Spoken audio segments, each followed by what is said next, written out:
All right, are we good to get started? Sure, no problem. Good on my end at the Awesome. moment.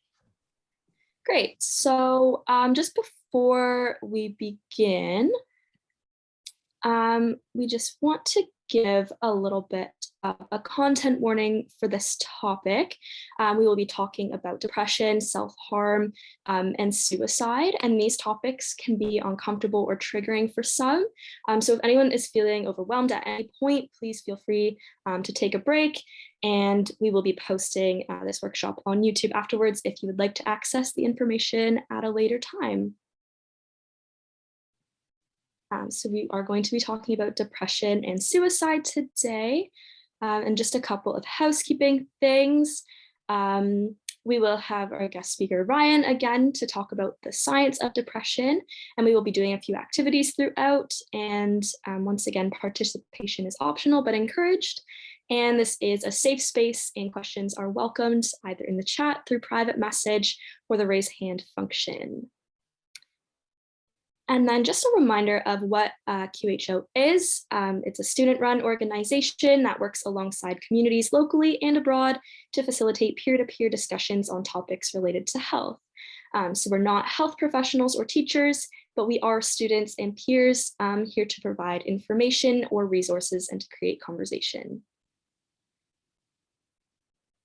So my name is Olive. I'm a fourth year kinesiology student at Queen's. Kinesiology is just sort of exercise science. And in my spare time, I really like music. I like to listen to music and I like to play music on instruments.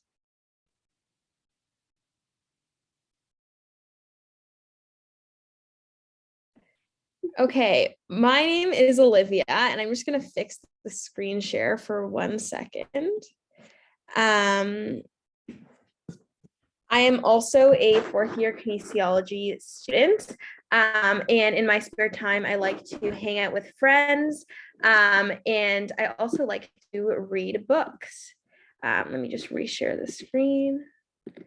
Okay, let's get into it. So diving right in, so what is depression?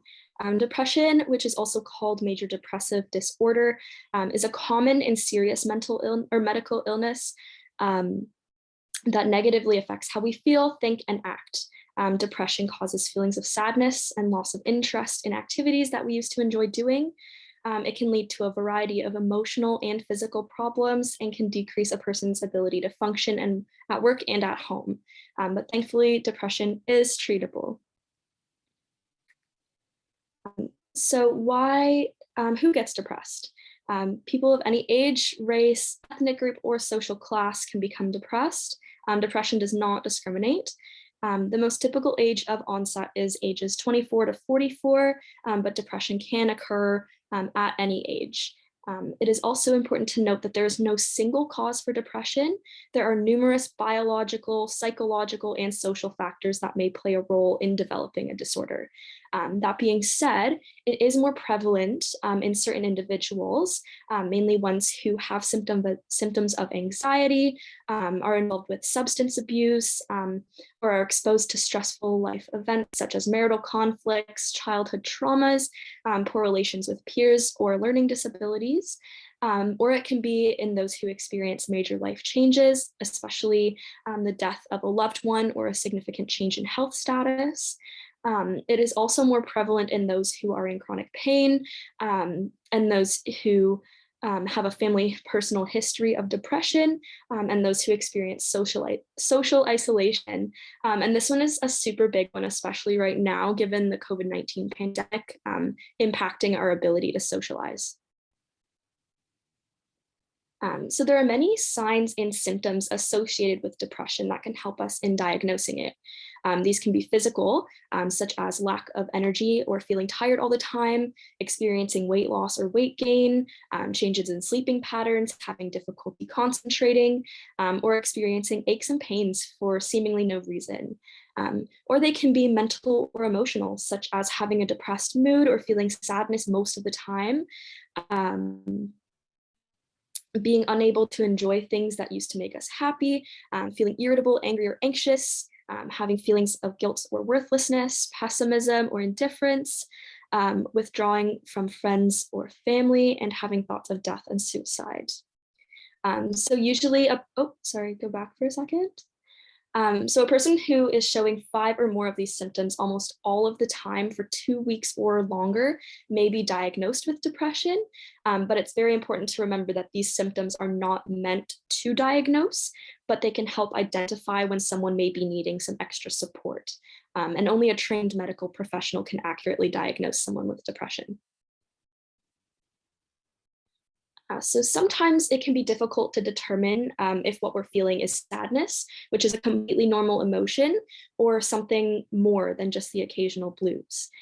It's really important to notice the difference between depression and sadness because of that. So again, sadness is a natural emotion. Normal life stresses can lead anyone to feel very sad once in a while. Things such as an argument with a friend, a breakup, doing poorly on a test, or not being chosen for a team are all things that can make us feel really sad. But these feelings are typically brief and they usually go away with a little bit of time and care. Depression is more than just occasionally feeling sad or down in the dumps. This can interfere with a person's ability to participate in normal activities. It affects a person's thoughts, outlook, behavior, and mood, which can lead to someone to feel tired, irritable, or notice appetite changes. It may also cause someone to pull away from loved ones which can usually make them feel more isolated and lonely, and that in itself can contribute to making depression and negative thinking patterns even worse. A person who is depressed may also contemplate suicide. And as we discussed in the last slide, depression can cause physical symptoms as well as mental and emotional ones. So now we're gonna invite Ryan to come and just talk a little bit about the science of depression. So Ryan. Thank you, Liv. So I'm Ryan, and basically I'm a biologist. And let me just say that it's nice to have everyone here. So basically, my perspective for tonight is that I'm going to focus mainly on a molecular level, on a scientific level of depression. So basically, we need to know at first what is the role of genetics in depression. And basically, the risk of inheritance of depression, it is considered basically due to polygenetic. And as a result, this simply means that it is a number of unknown genes that each contributes to a very tiny risk under certain environmental conditions. So none of them basically makes depression inevitable, right? But the baseline risk of depression in the population is basically like 10%. So this is basically having a first degree, which is a relative or a parents, or probably you can have a sibling with depression. And it doubles or triples an individual risk to about 20 to 30% basically over the course of a lifetime. And this is based on psychology today.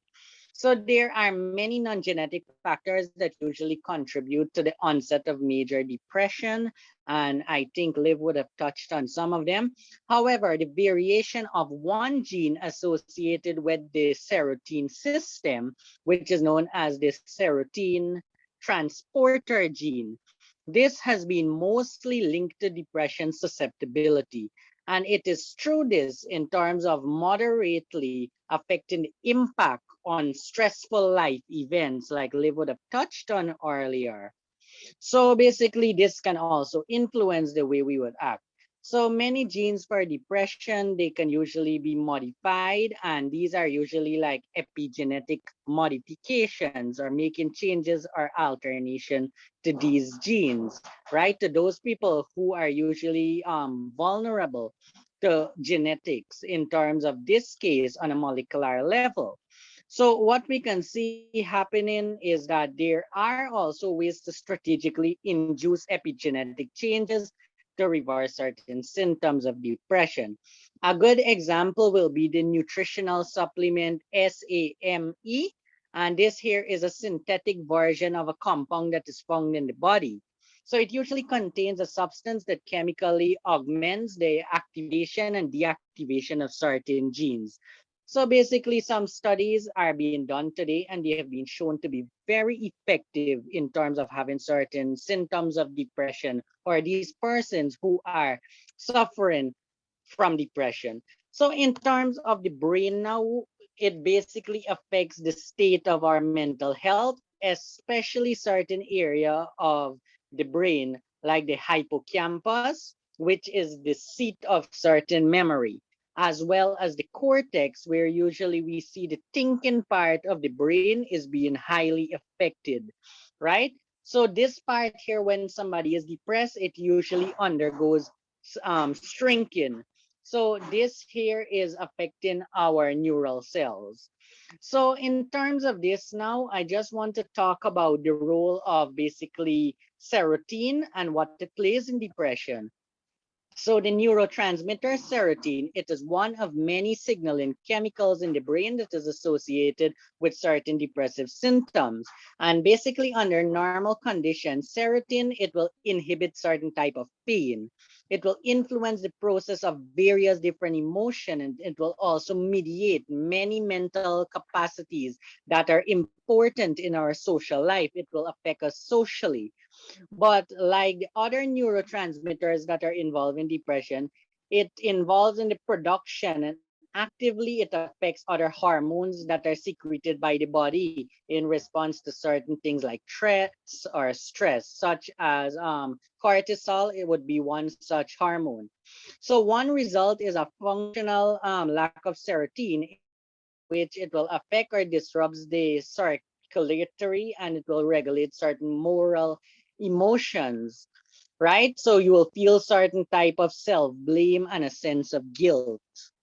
And then there is another one that is known as dopamine, or dopamine, as some of you will say. And this also is a neurotransmitter. And it also mediates the motivation and desire in one of several different brain signaling chemicals. And these are implicated or highly implicated in depression. It is associated with basically two of the most prominent features of depression.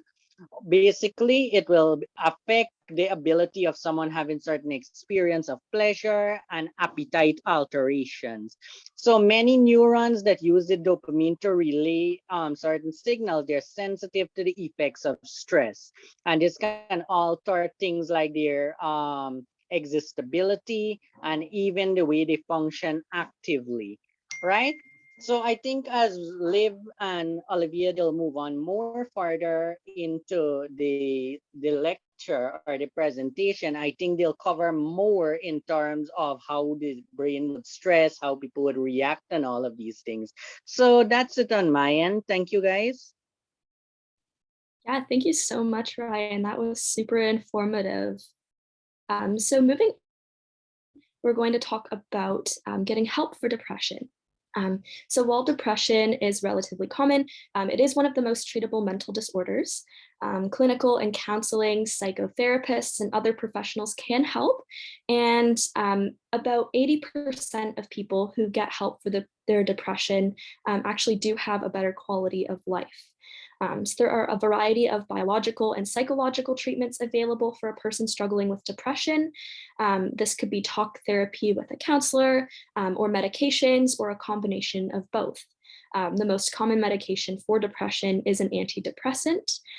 However, it is important to note that antidepressants do not cure depression. Sorry about that. And can be very costly. So it's important that we're taking other steps, such as identifying what triggers are contributing to our symptoms, and communicating with friends and loved ones about how we're feeling. And then while depression is treatable, the road to recovery is not always smooth. It's normal to expect good days and bad days, good weeks, bad weeks. And because someone has a relapse or goes back into a time where they feel worse, it does not mean that there's no hope. It's a long journey, but it is one that is possible to get through. And sometimes may have a friend or know someone who is experiencing symptoms of depression. So here it's important to check in with those friends and show them that we care and that they're not alone. Remember that you do not have to be an expert to talk about mental health or to help a friend who is struggling. So some ways we can do this is to talk, but listen too. It's really important to listen, and just being there for them will mean a lot. We can also keep in touch by meeting up with them, messaging them on Facebook, or just saying hello. We can also include chats about mental health in everyday conversation, and this can create an environment where our loved ones feel safe and comfortable speaking up when they're not doing so well. And we also need to remind them that we care. Small things can really make a big difference. And finally, we need to be patient with them because ups and downs will happen, and it's important that they know that they have our support.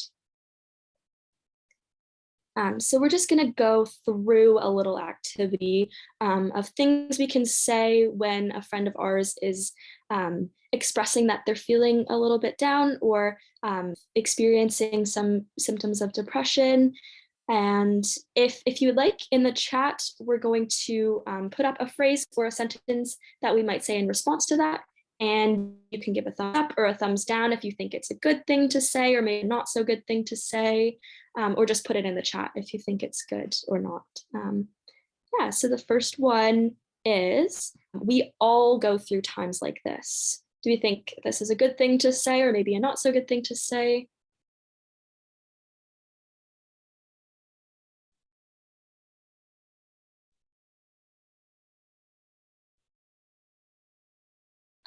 So this one is actually a not so good thing to say, because while this is true, we do all go through times where we struggle. Someone's individual experience is unique to them, and it matters, and it's really important that we validate that. So kind of a better thing to say would be, I may not be able to understand exactly how you feel, but I care about you and I want to help. So the next one is, just snap out of it. Look on the bright side. Do you think this would be a good thing to say or maybe a not so good thing to say?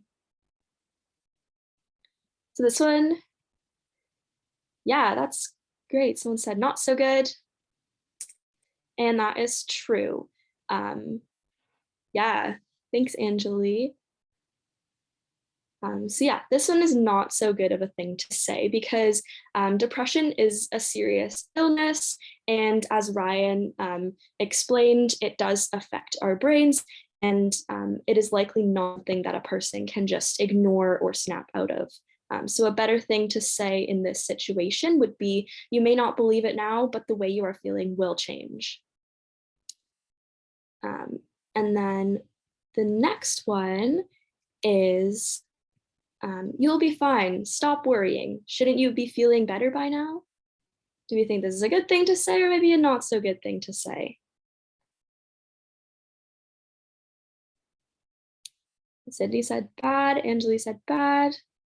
Yeah, and that's totally correct.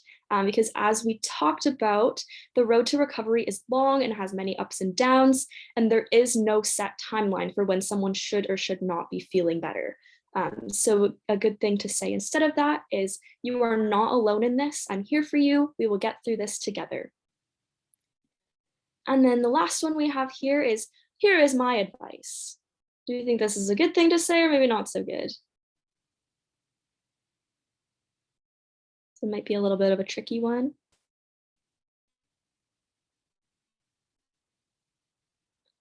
Yeah, that one's a tough one. Could be good if they explicitly asked for it. Yeah, that's a really good point. So yeah, except for in a situation where someone explicitly asks for their advice, it's important to remember that we're mainly there to listen, and we should refrain from trying to tell someone what they should or shouldn't do to feel better if they didn't ask for it. So a better thing to say in this situation is, talk to me, I'm listening. All right, good job, everyone. We're going to move on to sort of our second topic, and that's self-harm. I just want to put out a reminder that if anyone's feeling uncomfortable, you can leave at any time. So self-harm occurs when someone purposely hurts or causes injury to themselves. There are a variety of ways that this can occur, and it is usually done privately without anyone knowing. Someone may cause harm to themselves once or consistently for an extended period of time.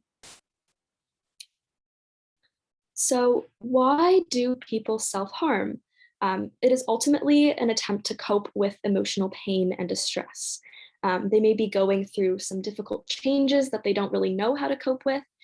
They might be trying to punish themselves for something.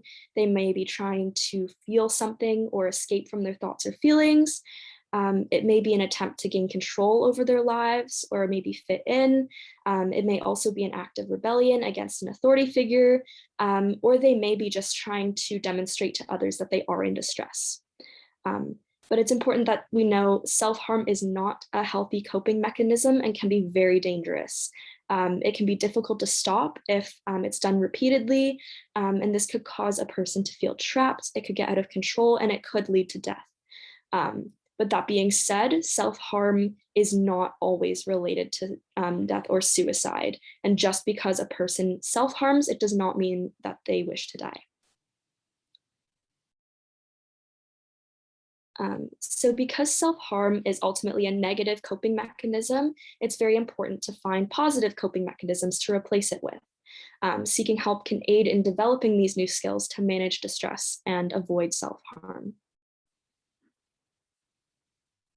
So while seeking help from others is very important, there are other things that we can do on our own as well to avoid self-harming. These can include talking with someone, specifically someone we trust. We can do activities we enjoy with friends. We can keep a journal where we can express our feelings in a positive and safe way.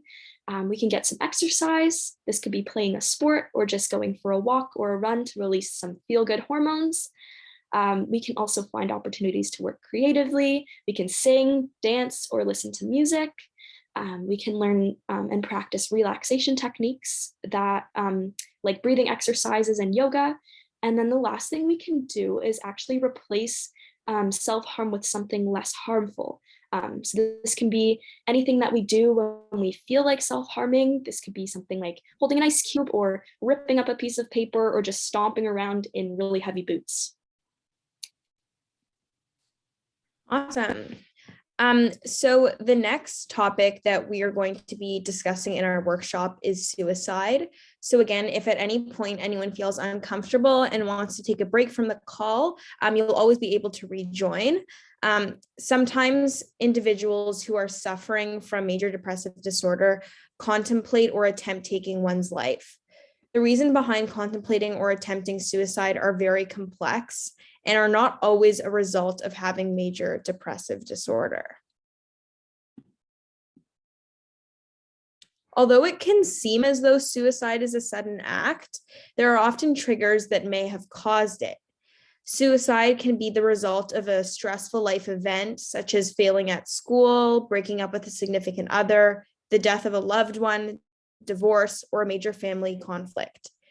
It can be an impulsive act in a moment of despair, and it's extremely important for us to recognize that most unfortunate and stressful events are temporary and can be helped, while suicide is permanent.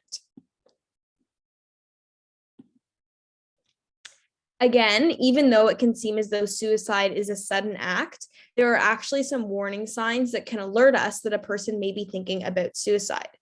It's important to remember that these signs don't necessarily mean that a person is thinking about suicide, but they're good indicators that we should be reaching out to this person and asking them if they're okay. In the next slide, we're going to be talking about how to help a friend if we are worried that they may be thinking about suicide.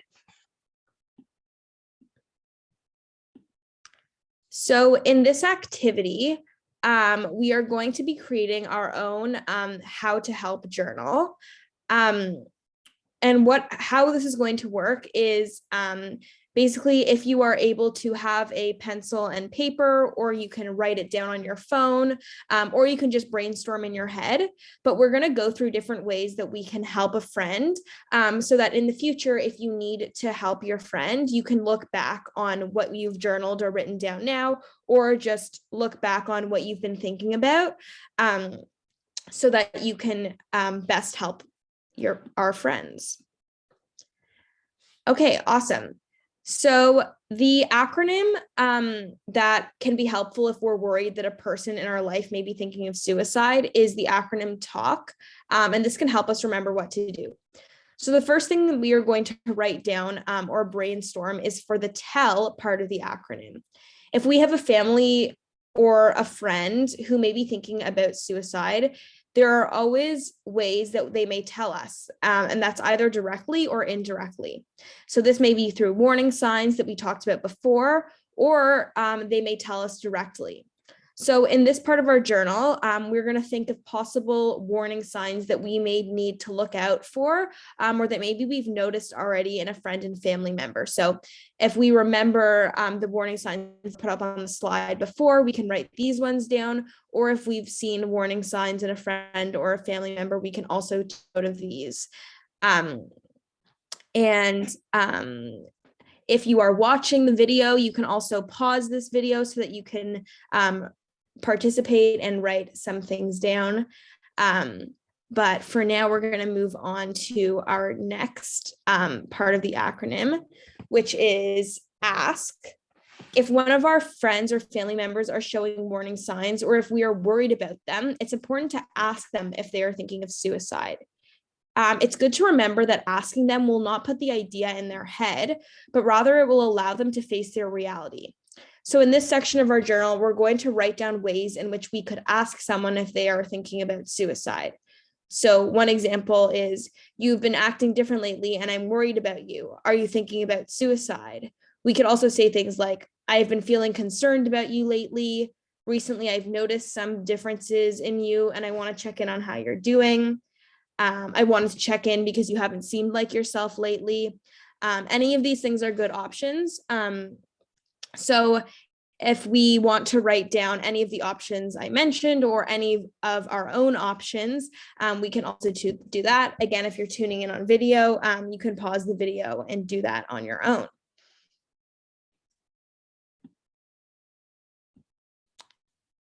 Awesome. So for our next part of the acronym, is the final part is the L, which is listen.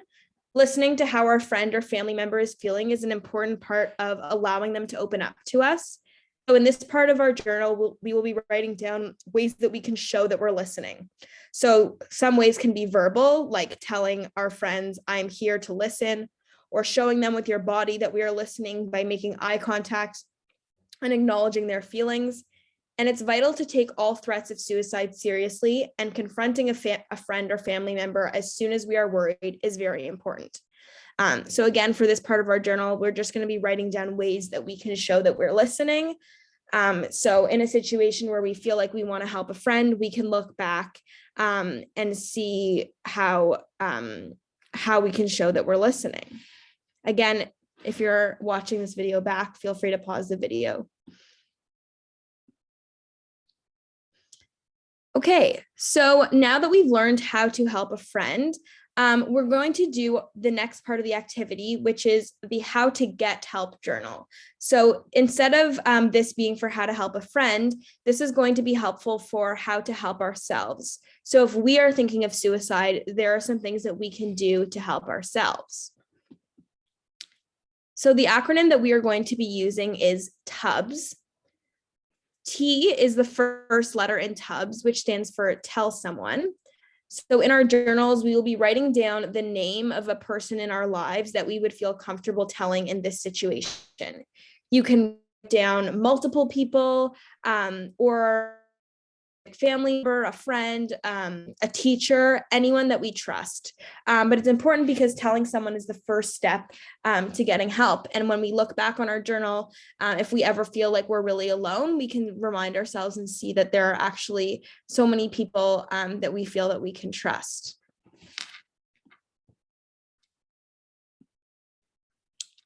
So the next letter of the acronym stands for use resources.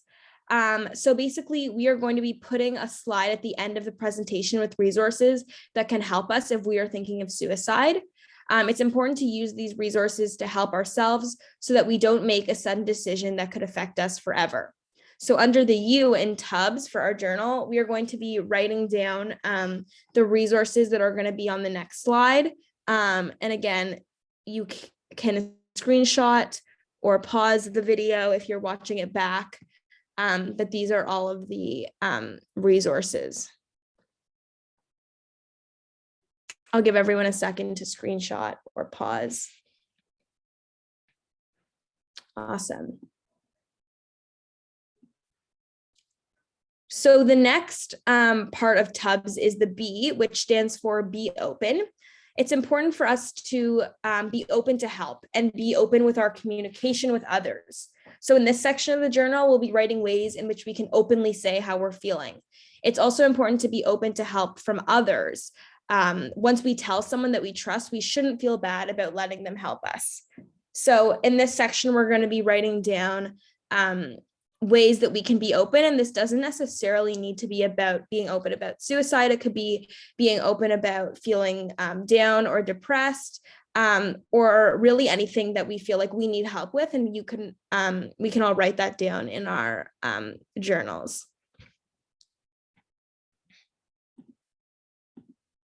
And finally, the final letter S stands for suicide is permanent. In this part of our journal, we will be writing down suicide is permanent. We do not have to suffer forever. Suicide is not a solution. This is important messaging for us to remember in moments that we may feel like there is no hope. The goal is to be able to look back on our journals in situations where ourselves or a friend may be feeling hopeless, and to remember suicide is not a solution, and that we can access help and help ourselves in other ways. So this is the end of our section on suicide. Again, if anyone has any questions, feel free to put them in the chat. And if anyone missed anything in this section, we will be posting this video on YouTube. So for example, if you want to do the activity again on your own time, you will be able to do that. For the next part of our presentation and the final part, we're going to be doing one last activity to just review everything that we've talked about today, since there's been a lot of information. And we're going to do a short true or false game in which everyone can put either true or false in the chat, and we will say whether it's true or false and then give a little bit of an explanation. So Olive, do you want to take it away? Yeah, absolutely. So the first one is depression is always inherited. Do we think this is true or false?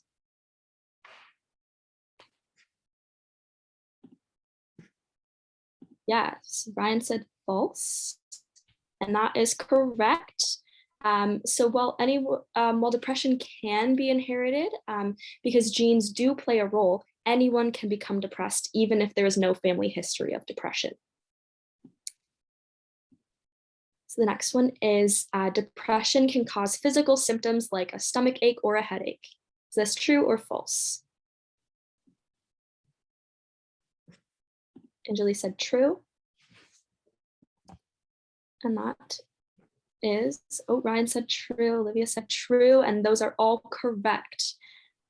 So depression can cause both physical and mental or emotional symptoms. And the fact that it can cause physical symptoms is one of those things that can help distinguish it between depression and just normal sadness. Third one is people with depression always know that they are depressed. Is this true or false? Ryan says false. And that is correct. Anjali said false as well. Everyone says false. Perfect. So yeah, this one is false. So some people may not realize that they are experiencing depression or symptoms of depression. And this is why it's so important that we are aware of the signs and we can check in on our friends and loved ones and have conversations about mental health often. So the next one is if someone is self-harming, it means they are also contemplating suicide. This one true or false?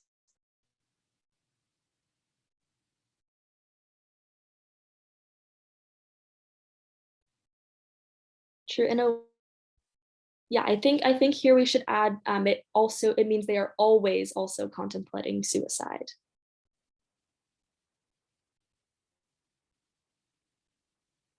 Yeah, it depends on how you look at it. Technically, Yeah, so this one is technically false. I did forget to add the word always in there, which I think is very important. And it's a good point that everyone is raising, because while self-harm and suicide can be related, self-harm is not always an indication of suicidal thoughts. So the last one from me is replacing self-harm with an action that is less harmful is a good way to help avoid self-harm. Is this true or false? Ryan says false, Anjali says true. And okay, Ryan said because you're still harming. Yeah, that's a really good point. I guess I should have again had better wording on this one and said replacing it with an action that is not harmful. So the things we talked about in the slides before, like stomping in boots or ripping paper, these things. And this is true because someone can do this chosen alternative activity or action every time they have the urge to self-harm, and they can sort of channel that into something that is not going to cause them harm. Our next true or false is suicide is generally completed without warning. True or false?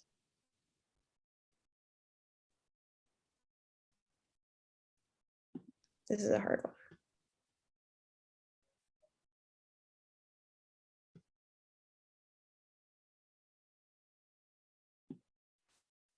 Sid says false, Brian says true and false, which it's hard. Some of these are a little bit true and false, since it's not so black and white. But actually, for this one, 80% of people who attempt or die by suicide leave clues either verbally or throughout their changing behavior. And this is why it's important that we learn the signs so we may intervene if possible. So although sometimes it may seem sudden, a lot of the time, and 80% of the time, there actually can be clues that we can see before.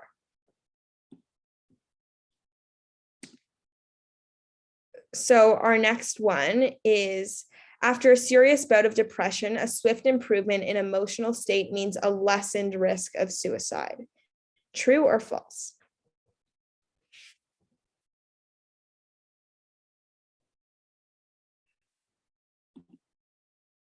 True.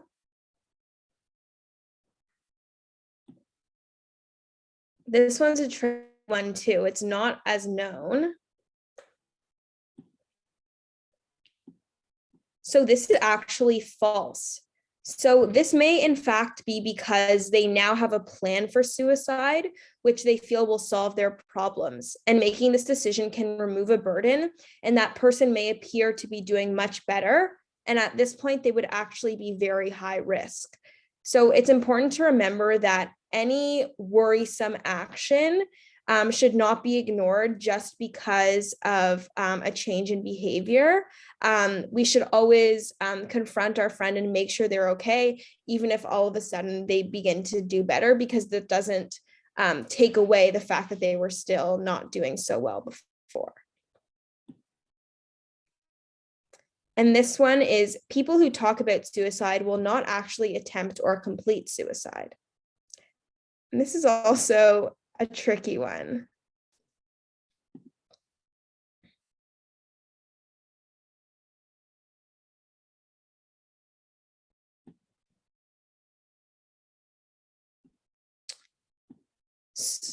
So this one is actually false. If someone is talking about suicide, despite the tone it's set in, it has to be taken as a serious cry for help.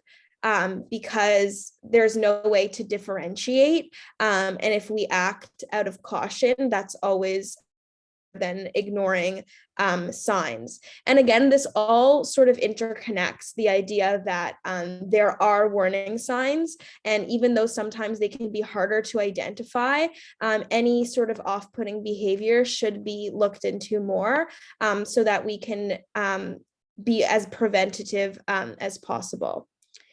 And since this is such an important conversation, we wanted to put in the resources one more time for anyone who feels like they need to reach out for help or wants to write these down for a family member or friend. They're really good to have just in your back pocket. That's all from us for our presentation today. Thank you so much, everyone, for joining and for participating. Again, if anyone ever needs to reach out for help, please use the resources that we put in.